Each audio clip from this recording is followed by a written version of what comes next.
Մղձավանջային տարի կլինի 2026 թվականը, երկիրն հաճախ կցնցվի, կսկսվի լուրջ ռազմական հակամարտություն խոշոր երկրների միջև, որը կարող է տանել երրորդ համաշխարհային պատերազմի։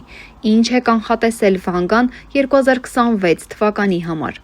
Հայտնի բուլղարացի պայծառատես Վանգան կանխատեսել է էկոլոգիական աղետներ, աշխարհաքաղաքական խնդիրներ և տեխնոլոգիական առաջընթացներ։ Նրա մի շարք մարգարեությունները վերաբերում են նաև 2026 թվականին։ Բնական աղետների նախանշան Վանգան բազմիցս զգուշացրել է մարդկային գործունեության հետ կապված հնարավոր էկոլոգիական աղետների մասին։ Նրա կանխատեսումների համաձայն մինչև 2026 թվականը մարդկությունը կարող է բախվել լուրջ էկոլոգիական խնդիրների, այդ թվում գլոբալ տաքացման, բնական պաշարների սպառման և աղետալի բնական երևույթներին։ Մասնավորապես նա կանխատեսել է, որ երկիրը ավելի հաճախ կցնցվի և ջուրը կծածկի բազմաթիվ ափեր։ Սա կարող է վկայել հնարավոր երկրաշարժերի, հրաբխային ժայթքումների և ծայրահեղ եղանակային պայմանների մասին, որոնք կազդեն մոլորակի զգալի մասի վրա։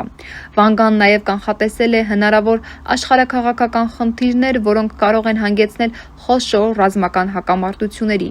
Նրա մարգարեությունների համաձայն առաջատար տերությունների միջև հակամարտություն հավանաբար կսրվի 2026 թվականին։ Մերձավոր Արևելքում, Հարավարևելյան Ասիայում և Հարավային Ասիայում լարվածությունը միայն ուժեղացնում է համաշխարհային հակամարտության հնարավոր սրման վախը, որը կարող է տանել երրորդ համաշխարհային պատերազմի։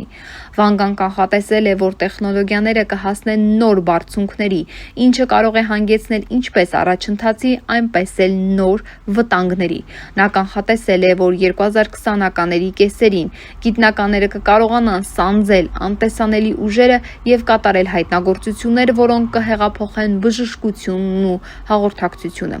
Նշվում է, որ սա կարող է ներառել քվանտային հաշվարկների, գենետիկական, ինժեներային ոլորտում առաջընթացներ կամ ինքնուրույն որոշումներ կայացնելու ունակ արհեստական բանականության ստեղծում։